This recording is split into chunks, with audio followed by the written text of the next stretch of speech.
Assalamualaikum warahmatullahi wabarakatuh. Bagaimana teman-teman kabar hari ini? Ya, semoga puasanya semuanya lancar ya. Pada tahun ini kita bisa mencapai derajat takwa di sisi Allah. Allahumma amin. Oke, pada kesempatan video kali ini saya akan memberikan materi singkat tentang rencana pelaksanaan pembelajaran atau yang sering dikenal dengan istilah RPP. Apa itu RPP? RPP adalah gambaran tentang prosedur pelaksanaan pembelajaran untuk mencapai suatu kompetensi yang telah ditetapkan, ya. Jadi dalam pembelajaran itu, untuk semua mata pelajaran itu pasti ada satu kompetensi yang ditetapkan, ya, atau yang dicanangkan untuk dicapai. Nah, di sanalah fungsi RPP, yaitu sebagai gambaran kita tuh ngajar tuh mau ngapain gitu, ya. Kita tuh ngajar mau ngapain, ya, bagaimana prosedurnya. Itu tertuang dalam dokumen yang dinamakan RPP. Nah, fungsi RPP adalah sebagai peta jalan bagi guru untuk melaksanakan pembelajaran dengan sistematis dan terarah. Nah, jadi intinya RPP itu ada supaya dia itu menjadi semacam peta bagi guru. Nah, misalnya pada pertemuan hari ini nih, materinya A, kita mau ngapain nih, metodenya gimana, ya, tujuan pembelajarannya apa, lalu asesmen atau prinsip penilaiannya bagaimana. Itu semua tertuang dalam RPP, ya. Jadi dari dua hal yang telah saya sampaikan ini bisa kita ambil kesimpulan ya bahwa RPP itu intinya sebagai pegangan, ya, dokumen pegangan yang berupa gambaran tentang prosedur pembelajaran yang akan kita laksanakan sebagai seorang guru, gitu ya. Berikutnya, saya akan menyampaikan perbandingan RPP dulu dan kini. Ya, kenapa? Karena RPP itu, teman-teman, ya, bisa dikatakan hampir setiap pergantian menteri itu prinsip yang ada dalam penyusunan RPP itu pasti berganti, ya. Ini saya bandingkan RPP sebelumnya, ya, ini RPP kurikulum 2013, bahkan kita sampai hari ini pun masih menggunakan kurikulum 2013. Itu diatur dalam Permendikbud atau Peraturan Menteri Pendidikan dan Kebudayaan nomor 22 tahun 2016.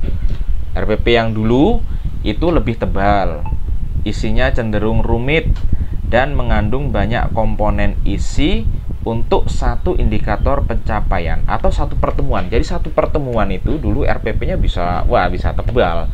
Ya, kalau di rata-rata mungkin bisa 30 sampai 40 halaman lah, ya.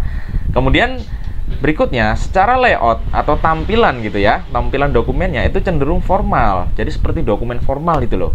Namun kesannya juga monoton.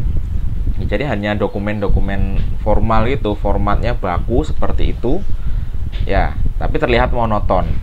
Kemudian secara isi, RPP yang dulu itu sangat detail, ya, isinya tuh rinci sekali. Ya, bahkan kita mau ngapa, misalnya awal pembelajaran kita salamnya bagaimana, kita mau ngasih gamesnya harus dijelaskan seperti apa, ya. Kemudian langkah-langkah pembelajaran, mula-mula kita harus bagaimana, kedua, wah, itu jelas sekali, sangat detail. Itu kalau RPP dulu, sehingga wajar bila satu kali tatap muka itu, ya, dokumen RPP-nya bisa mencapai puluhan halaman.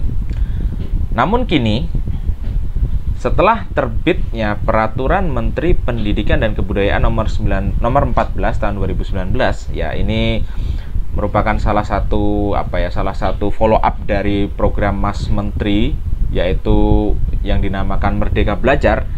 RPP yang sekarang itu bisa dilihat di poin yang kedua, lebih simple, boleh hanya satu halaman saja untuk satu indikator pencapaian kompetensi atau untuk satu kali pertemuan. Enak kan?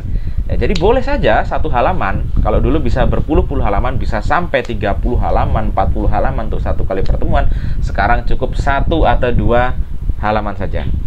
Ya, ini tentu cukup menguntungkan lah bagi guru ya. Jadi guru tidak disibukkan dengan administrasi yang namanya membuat RPP gitu ya.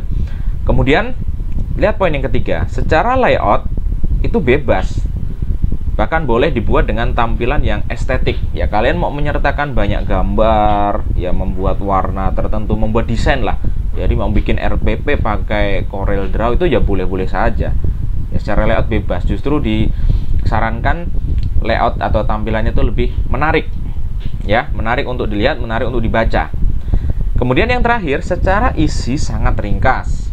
Ya, hanya berisi tujuan pembelajaran, langkah-langkah pembelajaran, dan asesmen atau penilaian. Nah, beda kalau sama RPP yang dulu. RPP dulu itu dalam setiap satu kali pertemuan atau satu indikator pencapaian itu harus berisi setidaknya 13 komponen. Kalau sekarang secara isi komponennya cukup 3. Yang penting ada tujuan, ada langkah-langkah pembelajaran, dan ada asesmen. Nah, maka setelah terbitnya Peraturan Menteri Pendidikan dan Kebudayaan yang terbaru, yaitu yang Permendikbud nomor 14 tahun 2019, maka Permendikbud yang lalu itu secara perlahan mulai terhapus, ya. Kalau dalam pendidikan Quran hadis kita kenal dengan istilah nasih dan mansuh, ya. Jadi peraturan menteri yang dulu itu sudah mansuh, sudah terhapus, tidak berlaku lagi. Maka mulai sekarang mindset kita tentang RPP mari kita rubah secara perlahan. Jadi bukan dokumen tebal lagi, tapi ya dokumen yang cukup berisi 1 atau 2 halaman saja, namun di sana padat, ya, jelas, efisien, dan tentunya efektif, ya. Itu teman-teman ya. Pada video kali ini mudah-mudahan bermanfaat. Wassalamualaikum warahmatullahi wabarakatuh.